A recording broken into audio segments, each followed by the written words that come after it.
Muito bem, pessoal, sejam bem-vindos a mais um vídeo aqui do canal Qualidade e Produtividade. Eu me chamo Fernando Ferrari. Nesse vídeo aqui nós vamos dar continuamento, tá, à sequência de vídeos sobre FEMEA MSR, tá? E vamos falar sobre a quarta etapa, que é a etapa, tá, de análise de falha, tá bom? Se você perdeu os vídeos anteriores, tá? Vou deixar um card aqui em cima para você retornar aí ao vídeo anterior antes de seguir essa etapa aqui. É importante você assistir os vídeos que precedem a esse aqui para entender a lógica aqui do preenchimento do FEMEA, tá? E se você gostar do conteúdo, tá? Se inscreve aí no canal, deixe seus comentários, sua experiência com o FEMEA aí, tá bom? São sempre muito bem-vindos, tá? E curte e compartilhe o vídeo aí com seus amigos, colegas de trabalho e tudo mais, tá bom? Então vamos lá, vou chavear aqui para a tela como sempre, né? Preparei uma sequência de slides aqui, tá? E como disse, né, vamos falar aqui sobre a quarta etapa das 7 etapas do FEMEA, né, que é a análise de falha para o FEMEA MSR, tá? Que é o FEMEA de monitoramento e resposta do sistema, tá? Então, a análise de falha, né, ela consiste, né, em analisar as falhas que são oriundas do DFEMEA, né, que vão migrar para um sistema mesmo contendo um sistema de monitoramento, tá? Então, um cenário de falha, tá, ele é composto por uma descrição de condições operacionais relevantes, nas quais uma falha resulta em comportamento de mau funcionamento e possíveis consequências de eventos, tá, ou estados do sistema que levam a um estado final do sistema, tá? Ela começa a partir das causas da falha definidas, tá, e leva aos efeitos de falha, tá? Então, quando você faz a análise aqui, né, do FEMEA de projeto, tá, uma vez que você encontrou a causa, o modo e o efeito da falha no FEMEA de projeto, tá, a seguinte pergunta é colocada, né, a falha pode ser detectada durante a operação do usuário final? Tá, e se sim, tá, durante o uso, né, do produto, né, ou do sistema aí, tá? Se a falha puder ser detectada, também é possível gerenciar o risco dessa falha, né? Então, as empresas adotam uma estratégia de implementar sistemas de monitoramento e resposta do sistema de acordo com a ocorrência, né, dessas causas de falha, tá? E então é feito aqui a lógica, né, realizada a lógica aqui de monitoramento, tá? O sistema de controle, unidade de controle eletrônico embarcada vai fazer um monitoramento das características, né? Vai medir a resposta do sistema, como o sistema está respondendo às funções, tá? E, baseado nessa resposta, vai mitigar o efeito da falha, tá? Então, o FEMEA MSR é para a etapa posterior aí, né? Para o momento da falha, durante o uso do produto ou do equipamento, do sistema que você está comercializando aí, ou vai comercializar, né? Existem 3 cenários possíveis aí, ou mais gerais, né, de falha, né, que existem e são considerados aí no manual FEMEA, né? Então, o foco da análise, né, é sempre um componente com capacidade de diagnóstico, né? Por exemplo, as unidades de controle eletrônico aí que a gente vem falando nos vídeos, tá? Mas pode ser um outro sistema qualquer aí, cuja função é monitorar alguma característica, alguma propriedade do produto aí, para possível falha durante o uso, tá? Se o componente, né, se essa eletrônica aí não for capaz de detectar a falha ou o defeito, tá, vai ocorrer um modo de falha, né, e que leva ao efeito final, com um grau de severidade correspondente, tá? Então, se o sistema eletrônico não for capaz de mitigar ou desligar o sistema, né, na eventual ocorrência de uma falha aí, né, então ele vai gerar uma falha como previsto no FEMEA de projeto, tá? No entanto, né, se esse componente aí puder detectar a falha, né, então isso vai levar a uma resposta do sistema, né? O sistema vai responder com relação às medições que são feitas no produto aí no sistema, né? E essa resposta do sistema vai levar a um efeito de falha com uma severidade menor em comparação ao efeito de falha original previsto no FEMEA de projeto aí, né?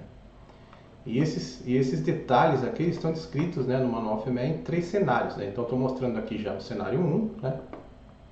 Então esse gráfico aqui representa a linha do tempo, correndo para a direita aqui, né? E os eventos, onde a falha ocorre, né? A partir do momento que a falha ocorreu, passou a existir a falha, o comportamento de mau funcionamento, né, que a gente chama de modo de falha. E aí, em determinado momento, o sistema eletrônico age e mitiga o efeito da falha, tá?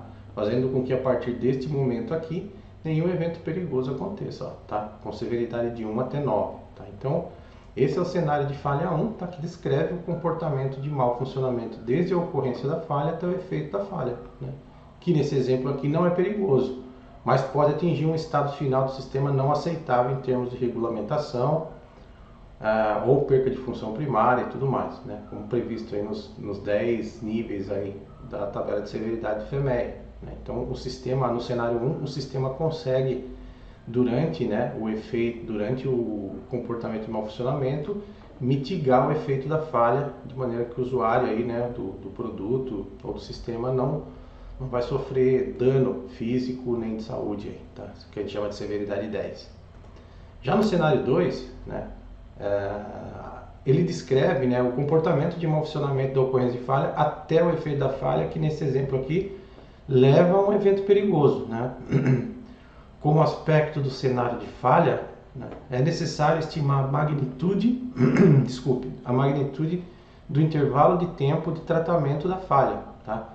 Que é o tempo entre a ocorrência da falha e a ocorrência do perigo ou do efeito de falha não conforme, tá? Esse intervalo de tempo é o intervalo de tempo máximo de comportamento, né, de mau funcionamento antes que ocorra um evento perigoso, se os mecanismos de segurança não estiverem ativados. Então, olhando aqui para a linha do tempo, né, a partir do momento em que a falha ocorre, né, até o momento, né, do desastre, que a gente chama aí do efeito de falha perigoso, né, com severidade 10, machucar alguém, né, causar dano para a saúde de alguém, essa distância entre o momento em que a falha ocorre até o efeito ser percebido é um intervalo de tempo de tratamento da falha. Em alguns casos ele é bem longo, em alguns casos ele é bem curto, né? Mas o problema está no seguinte: o sistema eletrônico ele precisa mitigar o efeito da falha antes que o evento desastroso aqui aconteça, né? Vamos chamar assim. Então, esse intervalo de tempo, desde o momento em que a falha ocorre até o evento que se torna perigoso, né, é o que a gente chama de intervalo de tempo de tratamento da falha. Tá? E o cenário 3, né, ele descreve o comportamento de mau funcionamento, né, desde a ocorrência da falha até o efeito da falha mitigado, que nesse exemplo leva à perda ou degradação de uma função, tá, em vez do evento perigoso. Tá? Então, tem também aqui o intervalo de tempo de tratamento da falha, né, até o momento aqui. Então a falha ocorre, né? Você tem aqui um tempo, né, X aqui até a detecção, tá? Que é o comportamento de mau funcionamento que a gente chama, né? E depois você tem um tempo aqui, né, que é o tempo para a resposta do sistema. Tá? Então aqui nesse período de tempo aqui o sistema vai agir, há uma transição no estado do sistema e o efeito da falha mitigado vai ocorrer. Né? Então o sistema vai tomar medidas aí, utilizando os atuadores, né, sejam eles de qual natureza for, de maneira que o efeito da falha mitigado vai acontecer e nenhum evento perigoso, né, vai chegar até o usuário final, mas vai haver perda ou degradação de uma função aí, tá? Em relação às funções originais do produto, do sistema que você está, seja um veículo, um avião, um produto de uso doméstico, o que for, né? Então é nesse sentido aqui, né, nesses 3 cenários aqui, né, que são considerados aí para análise de falha do FEMEA, tá? FEMEA MSE, tá bom? Falando sobre causa da falha, né? A descrição, né, da causa da falha é o ponto de partida da análise de falha de um FEMEA MSE, ou seja, presume-se, né, que a causa da falha ocorreu e não é a verdadeira causa da falha ou causa raiz, tá? Então, o sistema, na verdade, ele vai detectar um efeito, né, de uma falha de projeto, tá, no produto aí durante o uso em campo, né? As causas típicas de falha, né, são falhas elétricas eletrônicas, né? E as causas principais podem ser a robustez insuficiente, né, quando exposta a vários fatores, como o ambiente externo, a dinâmica do produto, né, o desgaste do sistema, serviço, ciclos de estresse, sobrecarga do barramento de dados e estados de sinal errôneos, etc. Né? Tem vários aí. As causas de falha, elas podem ser derivadas do FEMEA de projeto, né, ou DFMEA, um catálogo de falhas de componentes eletroeletrônicos e das descrições de dados de comunicação de rede, por exemplo, né, são fontes aí de referência de como os componentes do sistema podem falhar, né? O sistema de monitoramento e resposta, né? No FEMEA-MSR, a gente presume que o monitoramento diagnóstico funcione conforme pretendido, né? No entanto, ele pode não ser eficaz. Portanto, as causas de falha dos diagnósticos não fazem parte do FEMEA-MSR, tá? Mas podem ser adicionadas à seção de FEMEA de projeto, né, no formulário do FEMEA de projeto, né? O que inclui falha ao detectar, né, falhar em detectar a falha aqui, a falha ser falsamente detectada, né, um falso positivo aí, né, um ruído no sistema. A resposta de falha não é confiável, né, uma variação na capacidade de resposta aí. Então, essas equipes, né, de FEMEA, elas podem decidir não incluir falhas no monitoramento diagnóstico do DFMEA, porque as classificações de ocorrência, né, elas são geralmente muito baixas, né, incluindo falhas latentes, né, conforme a ISO 26262 aí para veículos, né. Portanto, essa análise pode ter valor limitado, né? Contudo, a implementação correta do monitoramento diagnóstico deve fazer parte do protocolo de teste, tá? Do produto que você vai comercializar com o sistema de monitoramento e resposta do sistema aí, tá bom? Com relação à causa da falha, né, os controles de prevenção e detecção são bastante semelhantes, né? O raciocínio é bastante semelhante aos FEMEAs de projeto e de processo, né?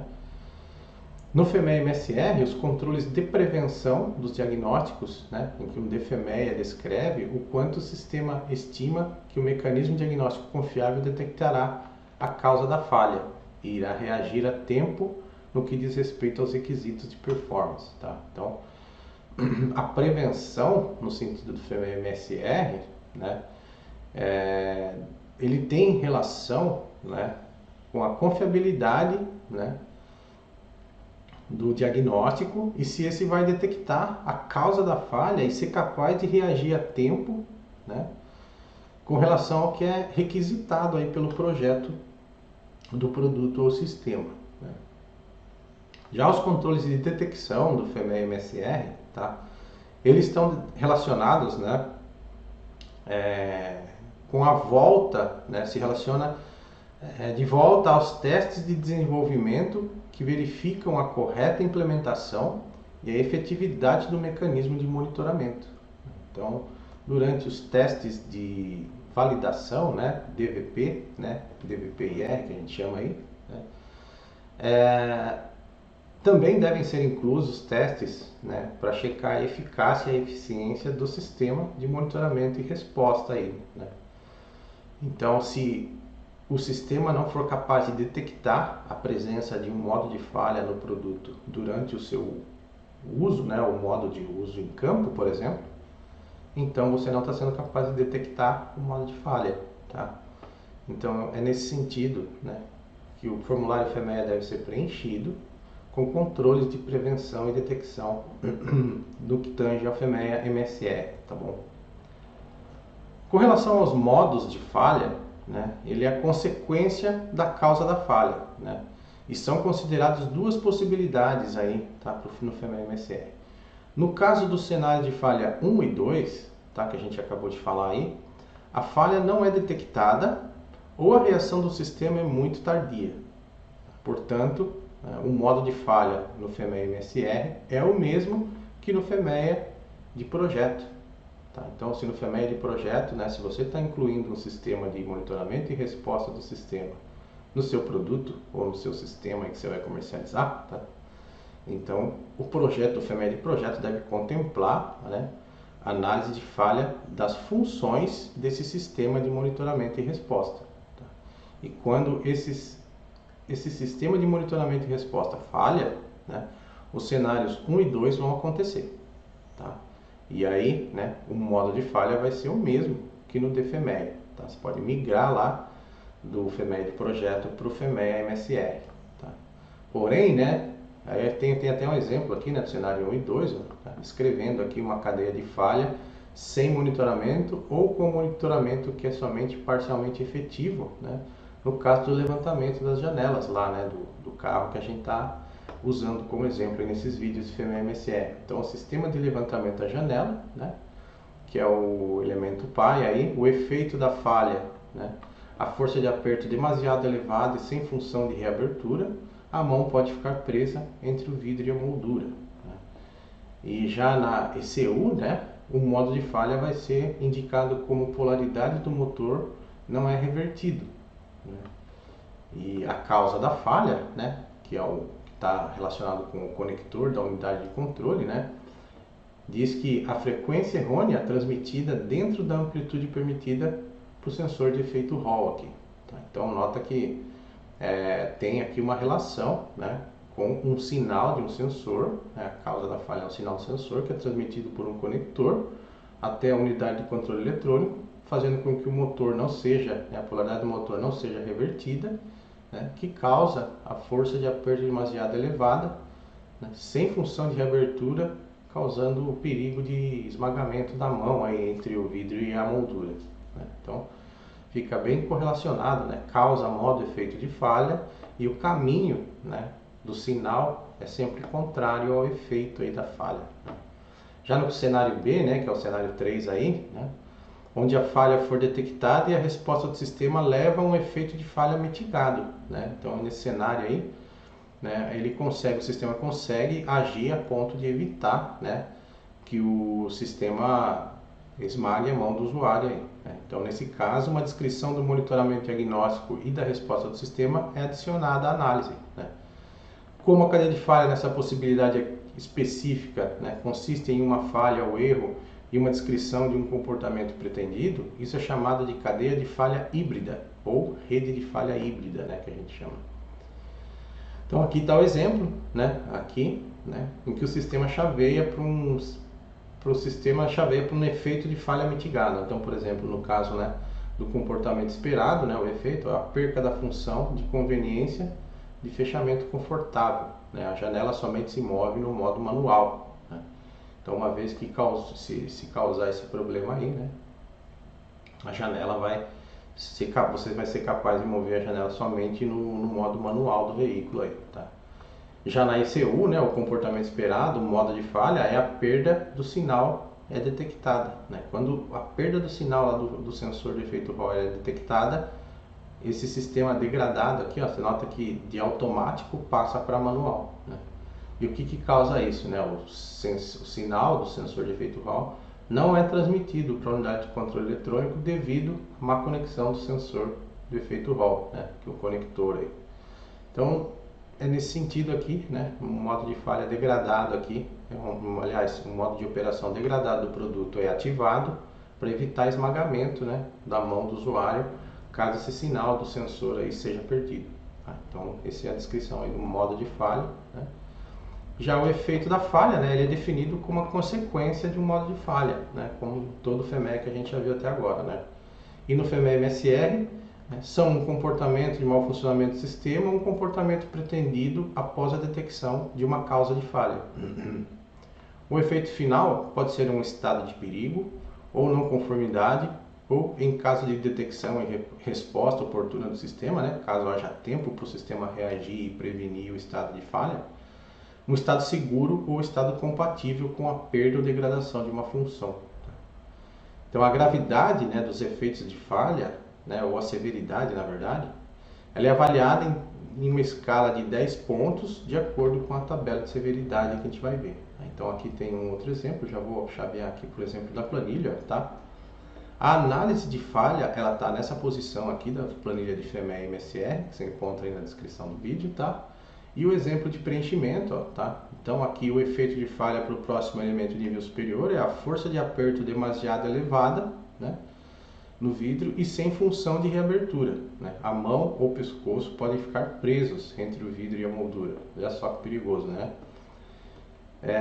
Classificação de severidade 10, né? Você pode machucar uma pessoa, né? Então traz risco de dano à saúde aí, né? O modo de falha, né, é que nenhum sinal para parar e reverter o motor de levantamento da janela no caso de uma situação de prendimento, né? E o que causa esse modo de falha, né, aqui no elemento aqui, né, inferior, é o sinal do sensor de efeito Hall, ele não é transmitido à unidade de controle eletrônico devido à má conexão do sensor de efeito Hall, né? Então esse é o efeito da falha, né? E dessa maneira aqui que você vai preencher na planilha, né? Nesse sentido aqui, isso aqui é um exemplo, lógico que cada modo de falha possui uma descrição particular, mas essas são as orientações aí que o manual FEMEA-MSR dá no preenchimento da etapa 4 da análise de falha, tá, pessoal? No próximo vídeo nós vamos falar sobre análise de risco, tá? Então se você gostou aí do vídeo do canal, tá? Aproveita se inscrever aí, tá bom? Deixe seus comentários se você tem experiência aí com o uso do FEMEA-MSR, tá bom? Curte, tá? Compartilhe o vídeo aí com seus colegas. Muito obrigado por assistir até aqui. Forte abraço e até o próximo vídeo. Tchau, tchau!